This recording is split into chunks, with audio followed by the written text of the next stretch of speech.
my closest friends, she left, and all those friends I had, they were no longer there for me. That was the first time I ate lunch alone in the bathroom, crying hysterically. And now I realized that these people aren't my friends. I thought like I really found a group of friends. I remember they decorated my locker for me, and that was like probably the most loved and seen I had felt. I would go get everything for everybody, yet they really wouldn't get anything for me. Once it started getting into the point where I was buying love, I was forcing myself to be seen. I was forcing myself to be heard, and that's where you start disappearing. I started taking myself on literal like lunch dates and dinner dates, and I was like, oh, this is nice. Independency was something that I created for myself. It was just finally finding peace with the fact that I'm okay being alone. Alone is not a scary thing. Being alone is not a weakness. It's not something to be ashamed of. It's something to find grace in. Oh, thank you, Papa. I love you.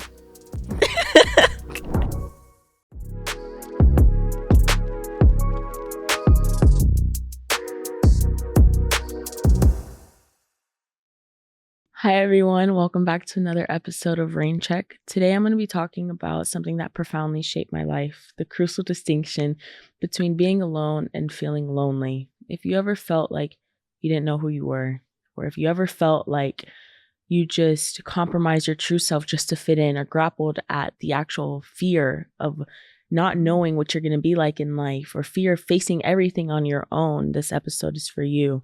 I'm going to talk about a few things that I went through just so you guys are able to understand where I resonate with this topic and how you may resonate with it, as far as me learning self-acceptance and going through depression, certain things I went through in life, just so you guys are able to get a glimpse of me and maybe a glimpse of yourself upon this topic. Something that's like very important to this topic for me that I went through is that I constantly was like striving to be popular. I never really knew what it was like to not be popular, especially growing up with the family I did. Everyone was popular to me, especially in my eyes. I grew up with my parents knowing everyone, and then I grew up with my siblings knowing everyone, and then my brother being popular. And I was like, okay, well, I have to be like this. I have to be exactly like this. Popular to me was like, you need to hang around the people that are cool. You need to hang around the pretty girls, and you need to hang around like the jock boys. And you need to fit in. If you don't fit in, you're nothing. It was really hard for me to struggle with that, especially because going to private school, everyone was very cliquey. Everyone had their own clique. And that mattered. You would literally be categorized based on who you hung around, or what you did, or what you look like. You would be put into a different category. I was like, I cannot be put into any of the weird categories, so I have to be the popular girl. I have to be the popular girl no matter what it took for me to lose myself in that process. I had to be like that. I did so many things I did not like and did not want to do just to be a popular girl. I would literally brag about everything in my life I didn't even care about. I never cared about these things, but I saw that it affected how somebody else would treat me. So I was like, if I can make that to the best of my ability and just use it and push it, that person will look at me differently, and I will be considered popular, and I will fit into the stereotypical type of crowd that people surround themselves with just to feel something. It's like this type of ego boost that once you make it there, you're set. That's it. That's all you need to do is just get yourself there, and now you're good. But like, that's a lie. You're usually never good. Those people are not going to make you feel complete unless those are your true friends. That quote unquote popular crowd is probably never going to do it for you. I would give you guys like some memories just so you could see how far I would go just to fit in. I remember I was like, everybody used to tell me, oh my gosh, your house. And it would be like these people I didn't even care to have around, but it would be like, oh my gosh, your house is like such a party house. And I use that to the best of my ability. It is. You say it's a party house. I got you. It's going to become a party house. Worst decision, but it did become a party house. And I just started throwing these parties. And I was like, I was not having fun. I was never having fun. I kept making sure everybody else was entertained. And I was like, if nobody else is entertained, I'm having the worst party. Nobody's having fun. And even then, everybody would still be in a clique. You would think that if you throw a party, majority of people are going to interact. They're all going to have fun together. No, I kid you not. It was like at every section part of my house, everybody was in a little group. You do not see the other two mixing together. And I was just so confused. Like, all these people could be here together in the same crowd, yet they use those techniques of the fact that you need to be in a certain category. You need to fit into something. You need to not be alone in order to make sure you're somebody or something or have some type of importance to yourself. And in those parties, I tried to make it feel like I wasn't alone. I would invite so many people. I would reach out to people that I didn't even talk to. People that I went to the old private school with. I would be like, oh, hey, like I'm throwing this party. Mind you, we hadn't talked in like 2 years, 3 years. They weren't ever probably my friends. And I'd be like, oh, hey, I'm throwing this party. Like, here's the invite. And I'd like, just get as many people as I come so I could feel accomplished. So I could feel like I have a huge ego, that I have friends, that I know people, that I'm not lonely. You are never going to see me lonely. I was like, I am always going to be surrounded by somebody, something, some people, so that nobody could ever say that I was lonely or a loser or not worth it. And I just kept using it. I kept grabbing at it. And I remember my aunt, Michelle, said to me, like, Rain, you switch friends every few business days. And it was true. Like, I would just have so many friends. I would have so many friends, so many friends, so many friends. It was like they were coming in for like a test run. They were literally coming in and I was sitting there and I was like, yeah, you're going to be my friend. You're not going to be my friend. You're too weird. You're too cool. Like, bye. And it would be just based on how much I wanted to feel alone in that moment, or how much I was like, I can never feel alone. And it was rarely ever that I wanted to feel alone. However, there was one part where I was like, well, I don't want to look like I have too many friends. I want to be like, oh, she's true to herself. I try to fit into that persona too. I was like, oh, let me have my close friends. Meanwhile, they weren't really my close friends either. I just try to keep that group tight, but I can never hold on to certain people. And I was so confused why I couldn't hold on to people. It was kind of hurting to me because growing up at such a young age, seeing my parents divorce, I couldn't hold on to that. I couldn't hold on to being like my brothers. I was a girl and they were very much guys. And from there, I would do anything to feel seen. I would do anything to feel heard, even if it meant me buying a whole bunch of stuff for somebody. I mean, think about it, I had the access to money and I was young and I was dealing with all of these emotions. And I was like, I'm going to buy people's love. If I buy stuff for people, that means they're going to stay. That means that I am buying their love. I am buying their faithfulness to me. It didn't work, but it started so young as to literally me in second grade buying all the supplies for the classroom. Like, I would buy every single thing, the cookies, the cakes, the props, the gifts, everything. I would go to the store, spend hundreds of dollars and be like, no, but they need something and they need something and this gift means something to this person. On holidays, that didn't even matter to me. I would just be buying a whole bunch of stuff, whatever it meant, buy it. We're going to get it right now. Even on days where it was no holiday at all, I would be like, oh my gosh, this reminded me of my friend. Let me get this for them. Let me get that for them. And it would just keep going on and on and on. And it was so draining. And I just didn't feel it at that age because that was just the start of it. Was just me simply buying stuff for people. And then I got older and then it started becoming like, oh, I'm buying bigger like purchases now for people. Let me start buying stuff that maybe matters to me, as far as getting like magnificent gifts for people on their birthday. And sometimes they wouldn't even say happy birthday to me. Yet I would still get those people like these most magnificent birthday gifts. And it mattered to me. And I think the only time where it was like really reciprocated is in sixth grade, when I thought like I really found a group of friends. And to this day, like those girls are still so nice, but we just drifted apart and that's okay. However, I remember they decorated my locker for me, and that was like probably the most loved and seen I had felt, is when they literally fully decorated it for me in the morning, and it was just full of gifts. And I came home, my mom was like, oh, where'd you get all these gifts from? And it was a genuine question because I would go get everything for everybody, yet they really wouldn't get anything for me. So to feel like I was seen was enough.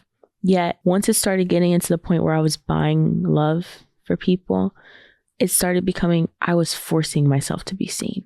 I was forcing myself to be heard. I was forcing other people to look at me. And that's where you start disappearing. That's when people don't look at you. They're thinking, oh, she tries too hard. Like, why do I want to stay friends with her? She's doing too much, pushing herself too much upon me. I don't want to be around her. It even became my relationships, and I wasn't dating these guys, but I really liked them. And I was like, oh, they're probably going to look at another girl because I don't look like that other girl. So I have to make them stay somehow, some way. And then it was like, oh, let me get them a whole bunch of stuff, everything that a guy may want. And I'm not a guy, like I don't know everything you may want. And I didn't even get to know them fully before I even got to buy them stuff. And I was just using it and using it and using it. And it was just this coping mechanism to just feel like I was there. Yeah, I was never really there. My love was never really shown in these gifts. They were all materialistic things. And they usually really never meant anything besides, I'm going to get something out of this. I always wanted something out of it. It was never a genuine gift coming from me that really truly meant something. I would say 5 times out of maybe all the times I did it, maybe even 6, that it really meant something when I gave somebody a gift. Back then, obviously. And then all the rest of them was just, I wanted something out of it.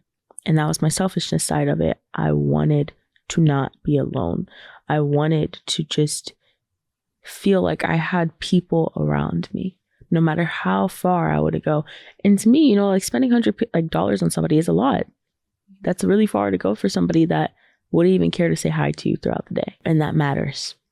It matters a lot. And it dives deep into the feeling of being alone and being lonely. Even though I wanted to be seen so much, I actually hid myself from the world so much more than I realized. And I take it very strongly to me, like look at these situations and figure out what I did. And one thing I've noticed growing up is that no matter how much I even tried to figure out who I was or self-love, I will say I took every other personality trait from every other friend, every other family member. I took it from a young age. I took it from trying to be like my dad and trying to be like my brothers. But then it really went in deep in middle school. I started trying to act like all my friends. I wanted to be like them. But for right now to actually deal with it is that it was like almost, I was so scared of people really seeing me for who I was because I didn't even know who I was. So if somebody could really see me, I was like, oh my gosh, that's so scary. So I put on this chameleon effect and I just started taking little bits of everything. And what I mean by that, let's say my friend was a sporty girl. I started trying to become the sporty girl. I started playing all the sports she played, even if I couldn't play them, even if I sucked at them. Like, for example, lacrosse. I didn't suck at it, but I definitely wasn't good at it. But I just tried and I tried and I tried, and I just kept taking different things, and I would buy whatever I needed to just to fit into this. I would never be them. I was never quite there. And that agitated me so bad that I could never be quite there. What was it that was stopping me from being exactly what I wanted to be? It wasn't what I wanted to be. It was what I was like shying away from being. And I just kept hiding from it. And it really did scare me. It scared me a lot because knowing that I didn't know myself was already one thing. But then thinking that maybe people will find out the truth about me was another. And you never want to be that vulnerable with somebody, especially at my age, unless you're able to be. And I definitely wasn't able to be. I wasn't able to be vulnerable. But that is just a great thing to feel now. However, I was looking at it like vulnerable, ill. That sucks. You're vulnerable, you talk about these certain things, you try to act like you're all smart, all this, like that sucks. You're not cool, you're not making yourself anything you're out to be. But yet, that was what I wanted to be. I wanted to be vulnerable. But I didn't know how that looked because I didn't know who I was. One of the ways that I knew I was putting on the chameleon effect is that I would hang around all these different groups of people. I made it clear that I would take bits and pieces. But the thing was, I would take bits and pieces from different friend groups. So therefore, anytime those friend groups would meet up or they see me around them, they'll be like, they see me changing my whole persona each time I was around a different person. And it was really weird, especially because sometimes I wasn't the nicest. And I would be friends with, let's say, a girl who would talk bad about another person that I was friends with. And she would say something mean about the person, and I wouldn't say anything. I wouldn't defend my so-called friend. And honestly, I probably have laughed at a few of those jokes just so I could feel like I could fit in. And one time, one of those girls heard me laughing, and she took it to heart, as she should. Because I try to make it clear, like, oh, she's my best friend. Like, she's such a good friend to me. Yet, I could not be nice to her behind her back. Yeah, so the girl heard me, and, she took it to heart. And I felt really bad. I felt really guilty, but I didn't do anything about it. I didn't apologize to her. And I tried to act like things were still cool between us, but that's just not how life works. You can't shapeshift your whole life, because at the end of the day, that shapeshifting is going to end, and you're going to show who you truly are, no matter how much you try to shapeshift. You could take bits and pieces from life experiences, and that's okay. But taking bits and pieces from different people, constantly trying to be like them, you're usually just going to end up hurting yourself. And for me, taking bits and pieces was just, deep down, was really a root of my insecurities. I constantly did not want to be myself. I didn't want to look like myself. I didn't want to even be looked at. Like, I didn't even like to look at myself in the mirror. It was a struggle for me to look at myself in the mirror. And it hurt, because I was like, well, if all these other girls love themselves, like, why can't I love myself too? And so a form of coping with that, mechanism was constantly surrounded by other people. I did not have to think about my insecurities. I didn't have the time or space to be alone and to actually have to deal with my thoughts of insecurities, my thoughts of depression, my thoughts of mental health. I didn't have to think about it because I was constantly surrounded by people. So it was like, the more I'm surrounded by people, the more I take bits and pieces of people, the more people are going to like me. The more I'm going to have to be able to avoid actually sitting with myself and sitting with my thoughts. The more I'm going to be able to avoid myself. I started avoiding myself.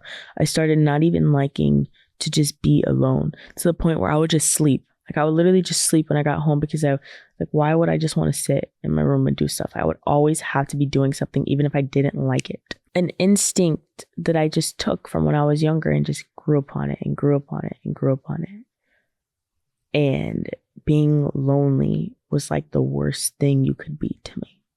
If you're lonely, you did not make it in life. That's what I just kept thinking. If you're lonely, that person's probably so lonely, they're probably depressed. Even though I was literally depressed. I went to depression during 7th grade. And it took a toll on me. And I don't think that anybody ever fully loses it, in the sense of the people who say like they overcame depression. I don't think you ever fully lose it. You learn how to deal with it. You learn how to accept it, and you learn how to move on. But I don't think it ever is something that just leaves you completely. That's a part of your life. That's something that's going to continuously grow with you. But my depression was when I was the most lonely and the most alone. And I was like, oh, I can't be like that. I cannot be alone, because then I'm stuck with my thoughts. And that was all during COVID, and I was stuck in the house, and I was like, oh my gosh, I'm stuck with my thoughts. And that's when I really got a glimpse of it. Is like, this is what it looks like when I'm alone. Like, I look depressed. I look disgusting. Like, this is what I look like. I don't want to be like this. So I'm going to keep sticking to being around everybody for as long as I can. During that period of time, like, I still went through depression in 8th grade. It just wasn't as strong because we went back into school, and I was able to be around people. I wasn't really used to being by myself. My family was always a big family. We were always around each other.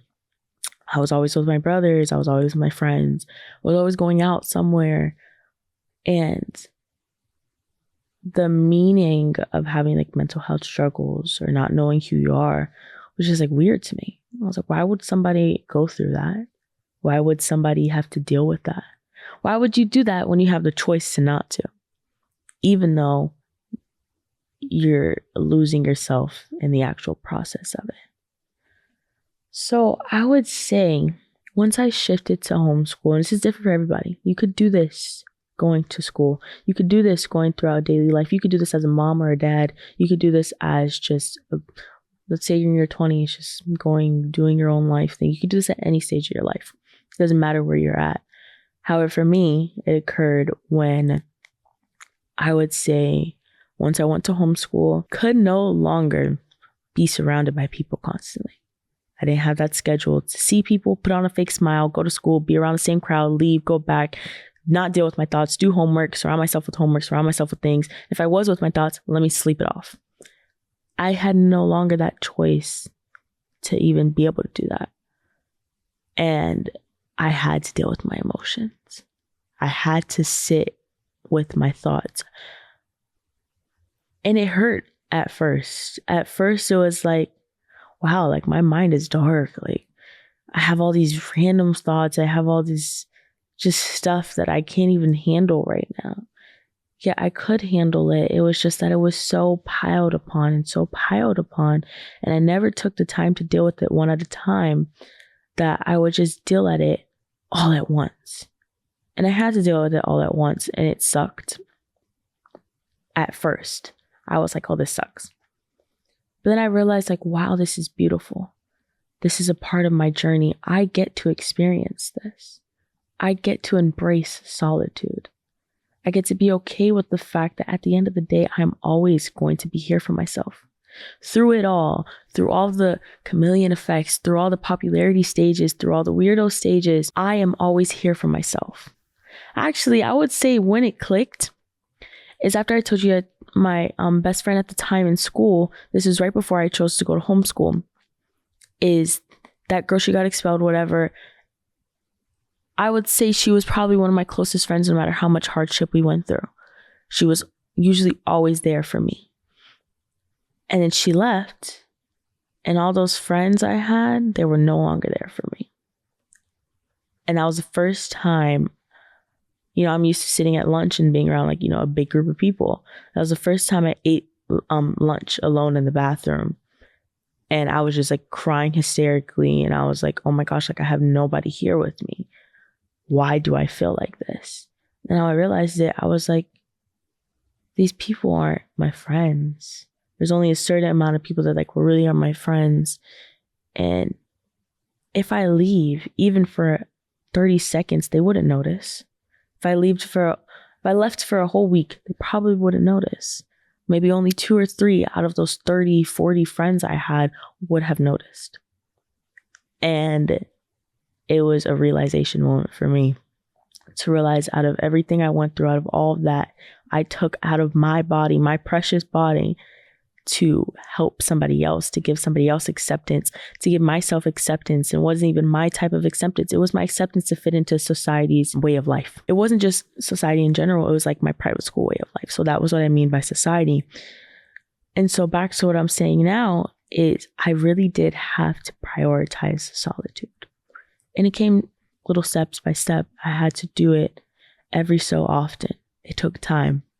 It took a lot of time. I was never a big relationship person, so I couldn't hold on to it with like embracing it. Like, oh, I have a boyfriend, so let me like put my feelings aside and put it onto a relationship. Because at that time and that age, everybody kind of had a relationship. I was like, well, I can't do that. Well, yeah, I'm stuck with myself. But it was such a good feeling once I learned how to feel about it. And I started journaling. I started going horseback riding. I started taking myself on literal like lunch dates and dinner dates. And I was like, oh, this is nice. I get to do things on my own. And my parents always saw me as very independent. But I would say as of recently, like I've really grown into my independency. And I see independency as such a pure thing. It's such a pure thing of what you make out of it. For me, it was like independency was something that I created for myself. It wasn't what my parents had created for me. It was like, I can do this on my own. It's not that I don't need anybody. Of course, you're going to want people in your life. But it was just finally finding peace with the fact that I'm okay being alone. And that alone is not a scary thing. And that your perception of loneliness is only what you make out of it, and what you see as it is what it's going to become to you. If you see the girl crying on her own, no friends around, as loneliness? Are you like looking at it in that type of way because you're judging that person? Or could you be a bigger person and maybe go up to that person? You would create a non-lonely environment. You could create non-lonely environments however you want to. You could create non-lonely things however many times you want to. To me, it was kind of a struggle to realize that I could create loneliness and I can accept being alone. And I can create bigger environments like around people, and I can make that a happy environment. And the thing that changed the most for me as well is I started surrounding myself with like happier people and more positive people and friends that wanted to see me thrive. People who want to see you thrive are going to constantly feed into you being the best version of yourself. If you place yourself around people who are constantly deteriorating you and tearing you down, I promise you probably will be torn down, because there's only so much your body, your vessel can take and handle. And who you surround yourself with daily and how many times you like to be alone is going to matter. So me prioritizing my health and my stability of being alone by myself, and then when I'm not alone, making sure that those people around me were the right crowd and were the right people, and those who were just kept pouring into my cup. That is what made me happy. At the end of the day, it's like you want to make yourself happy.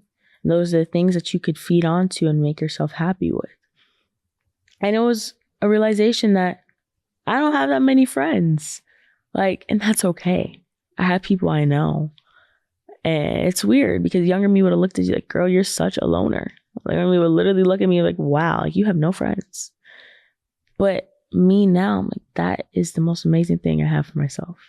That those friends, those are people who would always be there for me. Those are people who are striving to be the best version of themselves, which pours into me being the best version of myself. Those are people who don't talk down upon each other or talk down about other people when they're talking about conversations. There's no need to gossip. There's no need to do these certain things that just tear each other down.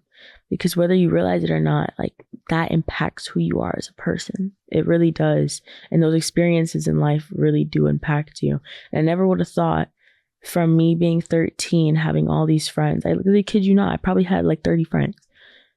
And even more because my parents would make me meet other kids and all this stuff. To me now, it's a big switch.